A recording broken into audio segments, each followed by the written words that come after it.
New career maker study point में आप सबका स्वागत है। हमारे साथ जुड़े रहने के लिए हमारे चैनल को सब्सक्राइब करें, लाइक करें, कमेंट करें। हेलो बच्चों, new career maker study point में आपका स्वागत है। मैं चौरसिया अनुज आज आपको बायोलॉजी पढ़ाने चल रहा हूँ। देखिए, हमने पिछले लेक्चर में बायोलॉजी के बारे में देख लिया था और बायोलॉजी में डाइजेशन एंड डाइजेस्टिव सिस्टम के बारे में हमें पढ़ना था। जैसा कि आपको बताया गया था कि पाचन एवं पाचन तंत्र क्या होता है। तो पाचन आपको बताया गया था कि शरीर में जटिल अघुलनशील पदार्थों को सरल घुलनशील अवयव में तोड़ना ही क्या कहलाता है, पाचन कहलाता है। इसके बाद हमने पढ़ा था डाइजेस्टिव सिस्टम के बारे में कि पाचन तंत्र क्या होते हैं। तो पाचन तंत्र में हमारा दो पार्ट आता है। पहला आहार नाल हो गया और दूसरी होगी पाचक ग्रंथियाँ। आहार नाल को इंग्लिश में क्या बोलते हैं, एलिमेंट्री कैनाल, और डाइजेस्टिव सिस्टम को हिंदी क्या होती है, पाचक ग्रंथियाँ या डाइजेस्टिव ग्लैंड इसको बोलते हैं। तो हम आपको पढ़ाए थे पिछले क्लास में एलिमेंट्री कैनाल के कितने पार्ट होते हैं।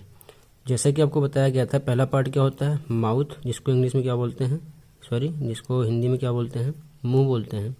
और माउथ में हमें दो चीज़ पढ़नी थी, पहले तो टीथ यानी दांत के बारे में और दूसरा टंग यानी जीभ या जिह्वा के बारे में। दूसरा पार्ट था हरनल का फेरिंग्स, जिसको हिंदी में क्या बोलते हैं, ग्रसनी बोलते हैं। तीसरा पार्ट था ओइसोफेगस, जिसको ग्रासनली बोलते हैं। ये ग्रासनली के तीन पार्ट, ग्रासनली नहीं, अमाशय के तीन पार्ट हैं और अमाशय हमारा चौथा पार्ट है किसका, आहार नाल का। तो अमाशय के तीन पार्ट आपको दिख रहे हैं, PFC, जिसमें C का मतलब क्या है, कार्डियक, F का मतलब क्या है, फंडिक, और P का मतलब क्या होता है, पाइलोरिक। इसके बाद हमारा पांचवा पार्ट था स्मॉल इंटेस्टाइन, जिसको क्या बोलते हैं, छोटी आंत, या इसको बोलते हैं क्षुद्रांत्र। और फिर स्मॉल इंटेस्टाइन के तीन पार्ट आपको बताया गया था, पहला D, J और I। D का मतलब होता है ड्यूडोनम, G का मतलब जीजेनम और I का मतलब इलियम। अगर इसकी हिंदी आप देखोगे तो हिंदी क्या होगी इसकी, पहली होती है ग्रहेड़ी, फिर मध्यांत्र और फिर शेषांत्र। ठीक है। इसके बाद मैंने बताया था आपको लार्ज इंटेस्टाइन, कि ये लार्ज इंटेस्टाइन जो होती है यानी बड़ी आंत, जिसको बोलते हैं बृहदांत्र बोलते हैं। और ये हमारा आहार नाल का सबसे आखिरी पार्ट होता है। और इसके तीन पार्ट होते हैं CCR, इसका मतलब होगा सीकम, कोलन और रेक्टम। इतना हम लोगों ने पढ़ लिया था। तो बच्चों, अब हम पढ़ने चल रहे हैं मुंह के बारे में और मुंह में दांत के बारे में। तो देखिए बच्चों, दांत जो होते हैं वो स्पेशली 3 टाइप्स के होते हैं, जिसमें पहला वो है गर्ददंती, दूसरा विषमदंती और तीसरा है द्विबाहुदंती। तो गर्ददंती इंग्लिश क्या होती है, थीकोडोंट, और विषमदंती की हेट्रोडोंट, और द्विबाहुदंती की होती है डाइफ्यूडोंट। ये थीकोडोंट क्या होते हैं बेटा, तो ये जो है जा सॉकेट में धंसे होते हैं, इसको हिंदी में बोलते हैं जबड़े के खांचों में धंसे होते हैं। और दूसरा विषमदंती, इसके बारे में भी हम आगे पढ़ेंगे। और तीसरा है आपका डाइफ्यूडोंट, डाइफ्यूडोंट मतलब होता है द्विबाहुदंती। ये क्या होते हैं, तो ये जीवन में 2 बार निकलते हैं या 2 बार उगते हैं, आप ऐसा बोल सकते हो। इन्हें पहली बार हम क्या बोलते हैं, दूध के दांत यानी मिल्क टीथ बोलते हैं। और जब वो टूट जाता है, टूटने के बाद जो निकलता है वो हो जाता है, इसलिए बोलते हैं कि ये जीवन में कितनी बार उगते हैं, 2 बार निकलते हैं। ठीक है। अब देखते हैं हम द्विबाहुदंती हो गया। अब देखते हैं विषमदंती यानी हेट्रोडोंट के बारे में। तो जो आपके विषमदंती दांत होते हैं, ये मानव की बात करें तो ये होते हैं 4 प्रकार के। कौन कौन से, कृंतक, रत्नक, अग्रचवर्णक और चवर्णक होते हैं। जिसमें कृंतक इंग्लिश क्या होती है, इंसीजर्स बोलते हैं, रत्नक केनाइन बोलते हैं, अग्रचवर्णक को प्रीमोलर बोलते हैं और चवर्णक को मोलर बोलते हैं। ठीक है। देखो 1/4 की बात की जाए, 1/4 का मतलब आप एक काम करो, जो आपका दांत है, दांत को 4 पार्ट में डिवाइड कर लो, हाफ वाला ऊपर और नीचे वाला हाफ, मतलब 4 पार्ट में डिवाइड करना है आपको और 4 में एक भाग को लेना है। ठीक है। तो उन 1/4 भाग में कृंतक की संख्या कितनी होती है, तो बेटा 2 होती है। रत्नक की संख्या कितनी होती है, तो 1 होती है। बेटा 1/4 की बात हो रही है, हाफ की बात नहीं हो रही है। उसके बाद होता है अग्रचवर्णक, जिनकी संख्या 2 होती है, और चवर्णक की संख्या कितनी होती है, 3 होती है। अब देखते हैं इनके फंक्शंस के बारे में कि कृंतक क्या काम करते हैं। तो बेटा कृंतक जो होते हैं ना, ये भोजन को कुतरने का काम करते हैं, और रत्नक चीरने फाड़ने का काम करते हैं, यानी जो बड़े पार्टिकल्स होते हैं भोजन में कटते नहीं, इनको चीरने फाड़ने का काम करते हैं। और अग्रचवर्णक और चवर्णक ये दोनों भोजन को पीसने का काम करते हैं, अर्थात भोजन क्या बनाते हैं, लुगदी के रूप में बनाते हैं। किस रूप में, लुगदी के रूप में बनाते हैं। ठीक है। और जब भोजन में तो मुंह में हमारा क्या होता है, मुंह में क्या होता है कि हमारा जो फूड पार्टिकल्स होता है यानी भोजन, ये किसके साथ मिक्स होता है, तो लार के साथ मिक्स होता है। तो भोजन हमारा जब लार के साथ मिक्स होगा तब इसको क्या बोलते हैं बेटा, काइम बोलते हैं। क्या बोलते हैं, काइम, जिसकी हिंदी होगी काइम ही होती है। ठीक है, ये हो गया। तो बेटा हमने पढ़ लिया था कि हेट्रोडोंट और थीकोडोंट और डाइफियोडोंट ये क्या होते हैं, कैसे होते हैं। तो एक बार पुनः रिवाइज कर लेते हैं। रिवाइज करने का मतलब देखें कैसे क्या है। तो दांत कितने बताए थे, दांत बताए थे आपके स्पेशली 3 टाइप्स के, गर्ददंती, विषमदंती और द्विबारदंती। इसमें गर्ददंती की इंग्लिश क्या होती है, थीकोडोंट, और विषमदंती की इंग्लिश क्या होती है, हेट्रोडोंट, और द्विबारदंती की इंग्लिश क्या होती है, डाइफियोडोंट। गर्ददंती क्या होते हैं, तो ये जा सॉकेट में धस्से होते हैं, यानी जो खांच होती है उन्हीं खांचों में क्या होते हैं, धस्से होते हैं। विषमदंती भी इसको आगे हम देखेंगे।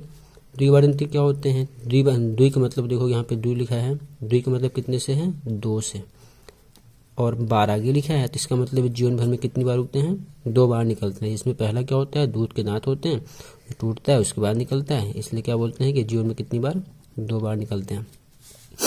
उसके बाद हेट्रोडोंट, हेट्रोडोंट क्या होते हैं, विषमदंती इसको बोलते हैं। ये होते हैं 4 प्रकार के, कृंतक, रत्नक, अग्रचौरडक और चौरडक होते हैं। कृंतक इंग्लिश क्या होती है, इंसीजर होती है, रत्नक की केनाइन, अग्रचौरडक की प्रीमोलर और चौरडक की मोलर।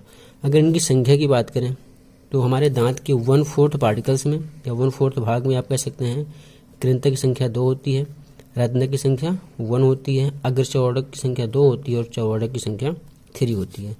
कृंतक क्या काम करते हैं बेटा, तो ये भोजन को कुतरने का काम करते हैं, ये छोटे छोटे टुकड़ों में काटते हैं। रत्नक क्या काम करते हैं, तो ये चीरने और फाड़ने का काम करते हैं, जो भोजन के बड़े पार्टिकल्स होते हैं उनको क्या करते हैं, चीरते फाड़ते हैं। ये रत्नक जो होते हैं बेटा, ये जो है ना मनुष्य में कम विकसित होते हैं, लेकिन जंगली जानवर होते हैं, जैसे आपको कुत्ता हो गया, बिल्ली हो गया, इन सब में ज़्यादा डेवलप होते हैं। अग्रचौरडक और चौरडक इनका काम क्या होता है, पीसने का काम होता है। और जब मुंह में हमारा जो फूड पार्टिकल्स होता है, जब ये लार के साथ मिक्स होता है, यानी भोजन और लार दोनों को मिला के हम क्या बोलते हैं, काइम बोलते हैं। इसके बाद हम देखेंगे वयस्क मनुष्य का दंत सूत्र क्या होता है, और वयस्क मनुष्य का दंत सूत्र देखने के बाद हम देखेंगे कि शिशु का दंत सूत्र क्या होता है। शिशु का दंत सूत्र, तो बेटा वयस्क मनुष्य का दंत सूत्र सबको पता होगा कितना होता है, 2 1 2 3 अपॉन 2 1 2 3। क्या होता है, 2 1 2 3 upon 2 1 2 3 multiply by 2 equal to 32।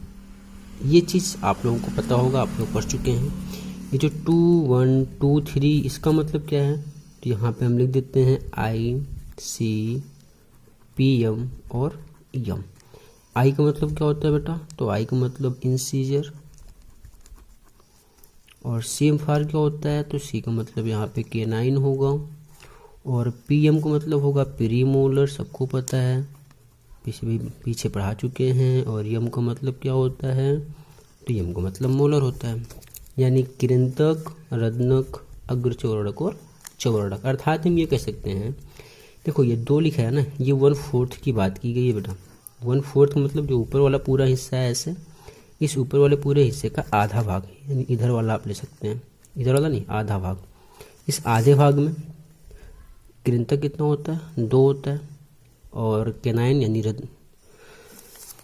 रत्नक कितना होता है, 1 होता है, और प्रीमोलर जिसको आप क्या बोलते हैं, अग्रचौरडक, इनकी संख्या 2 होती है और चौरडक की 3 होती है।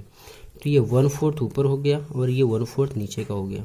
तो 1/4 2 1 2 3, और 1/4 में अगर आधा देखेंगे तो 2 मल्टीप्लाई बाई 2 देखो कितना हो, 2 1 3 3 2 5 5 3 8, 2 1 3 3 2 5 5 3 8 8 8 16 16 2 32। तो वयस्क मनुष्य में दांत कितने होते हैं, 32 होते हैं। अब अगर हम देखें किसके बारे में, तो हम अगर शिशु का दंत सूत्र देखें तो शिशु का दंत सूत्र क्या होता है, तो आप देखेंगे 2102 upon 2102 multiply by 2 equal to कितना होगा, 20। इसका मतलब ये होगा कि ये तो हो गए आपके कृंतक, ये क्या हो गए रत्नक, ये क्या हो गए, ये हो गया आपका अग्र चवर्णक और ये क्या हो गया, चवर्णक हो गया। ठीक है, अब इसमें आपको दिख रहा होगा कि जो अग्र चवर्णक हैं ये 0 लिखा है। इस 0 का मतलब क्या होता है, तो 0 का मतलब होता है कि जो आपका शिशु होता है, छोटा सा बच्चा होता है, उसमें अग्र चवर्णक नहीं होते हैं। समझ में आया, अग्र चवर्णक की संख्या क्या होती है, 0 होती है। इसका मतलब क्या होगा कि अग्र चवर्णक एब्सेंट हैं, अर्थात शिशुओं में जो है अग्र चवर्णक नहीं पाए जाते हैं। कृंतक इसमें कितने होते हैं, 2 होते हैं, रत्नक होते हैं और चवर्णक होते हैं, लेकिन अग्र चवर्णक नहीं होते हैं। तो सबसे पहले कौन से निकलते हैं, साइड वाले दांत निकलते हैं। तो बाद में आगे चल के जो आपका चवर्णक होता है शिशु में, यही चल के क्या बन जाता है, अग्र चवर्णक बन जाता है और ये चवर्णक बाद में पुनः निकलते हैं। ठीक है ना। इसके बाद अगर हम देखना चाहें किसके बारे में, तो लार के बारे में। तो अगर लार के बारे में हम देखना चाहें तो लार के बारे में क्या देखते हैं, देखिए मनुष्य के मुंह में 3 जोड़ी लार ग्रंथियां पाई जाती हैं। कितनी जोड़ी, 3 जोड़ी लार ग्रंथियां। अब इस 3 जोड़ी का मतलब क्या है, तो 3 जोड़ी लार ग्रंथियां जो पाई जाती हैं इसको हम आपको पढ़ाएंगे किसमें, तो ये पढ़ाएंगे डाइजेस्टिव ग्लैंड में, डाइजेस्टिव ग्लैंड में पढ़ाएंगे इसको। ठीक है, तो मनुष्य के मुंह में 3 जोड़ी लार ग्रंथियां पाई जाती हैं जो क्या करती हैं, जो लार का स्रावण करती हैं। अब दिन भर यानी 24 घंटे की बात कर लो आप, एक दिन में एवरेजन कितना 5 से 6 लीटर क्या स्रावित होता है, लार स्रावित होता है। हाँ, तो अब प्रतिदिन यानी एक दिन में लार का स्रावण कितना होता है, तो 5 से 6 लीटर होता है। ठीक है, अब अगर लार की बात करें तो लार में पाई जाती हैं 2 प्रकार की एंजाइम्स। क्या पाई जाती हैं, 2 प्रकार की एंजाइम पाई जाती हैं, जिसमें पहली होती है टाइलिन और दूसरी होती है लाइसोजाइम। अब टाइलिन देखो PTAYLIN होता है। अब यहाँ पे P आपका साइलेंट होता है, तो बच्चों कंफ्यूज मत होना, टाइलिन की स्पेलिंग ये होती है। लाइसोजाइम क्या होता है, LYSOZYME, ये हो गया आपका लाइसोजाइम। अच्छा, अब देखते हैं कि आपका टाइलिन का काम क्या होता है। तो टाइलिन एंजाइम जो होता है ना, ये कार्बोहाइड्रेट को किस में चेंज करता है, शर्करा में।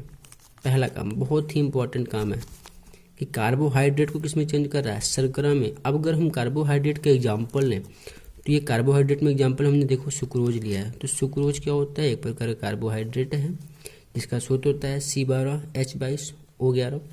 और जब ये जो आपका लार होता है यानी टाइलिन एंजाइम जो होता है, ये क्या करता है, जो सुक्रोज होता है, सुक्रोज किस में चेंज करता है, शर्करा में। शर्करा मतलब क्या, आपका ग्लूकोज हो गया, जैसे फ्रक्टोज हो गया, इन सब में चेंज करता है।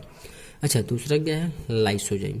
लाइसोजाइम क्या काम करता है, तो ये लाइसोजाइम जो होता है ना, ये इनहिबिट पैथोजेंस, आप ऐसे बोल सकते हैं, इनहिबिट पैथोजेंस। इसका मतलब यह होता है कि ये रोगाणुओं को अंदर जाने से रोकते हैं। रोगाणु क्या होते हैं, रोगाणु की अगर बात करें तो रोगाणु क्या होते हैं, तो रोगाणु ये सूक्ष्म जीव होते हैं, माइक्रो ऑर्गेनिज्म होते हैं, जो क्या करते हैं, जो शरीर में